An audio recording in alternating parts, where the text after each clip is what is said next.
हिंदू धर्म में पशु बलि देना पाप है या पुण्य है? आज हम इस टॉपिक पे बात करेंगे। वीडियो में आगे चलने से पहले आप हमारे चैनल दिव्य संस्कार को सब्सक्राइब जरूर करें और घंटी भी बजा दें ताकि हर नए वीडियो की नोटिफिकेशन आप तक पहुंच सके। संसार के सभी धर्मों में जीव हिंसा या फिर पशु बलि को महापाप माना गया है। धर्म शास्त्रों के अनुसार जो धर्म प्राणियों की हिंसा का समर्थन करता है वह धर्म कभी भी कल्याणकारी नहीं हो सकता।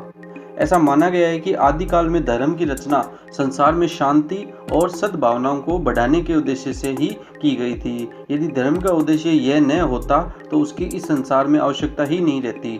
लेकिन कुछ अज्ञानियों ने अपने फायदों के लिए इसमें पशु बलि जैसे परंपरा को जोड़ दिया।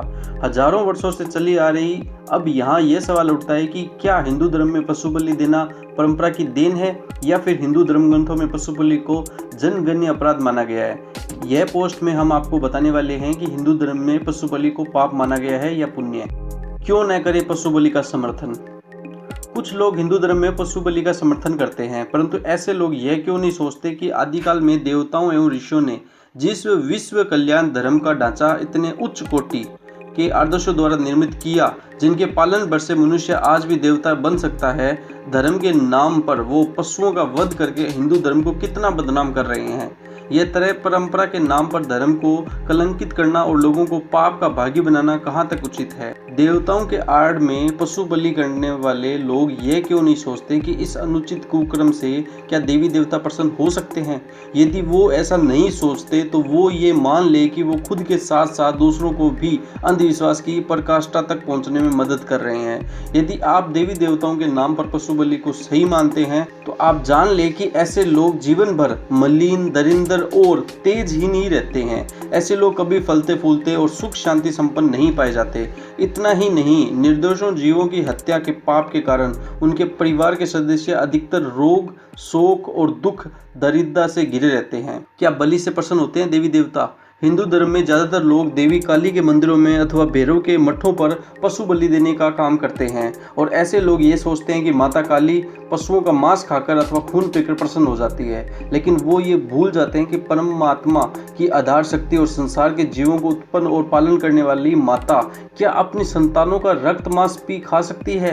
क्योंकि माता तो माता ही होती है। जिस प्रकार साधारण मानवीय माता अपने बच्चों के जरा सी चोट लग जाने पर पीड़ा से छटपटा उठती है और माता की सारी करुणा अपने प्यारे बच्चे के लिए उमड़ पड़ती है, तो भला करुणा, दया और प्रेम की मूर्ति जगत जननी माता काली के प्रति यह विश्वास किस प्रकार किया जा सकता है कि वह अपने उन निरीह बच्चों का खून पीकर प्रसन्न हो सकती है?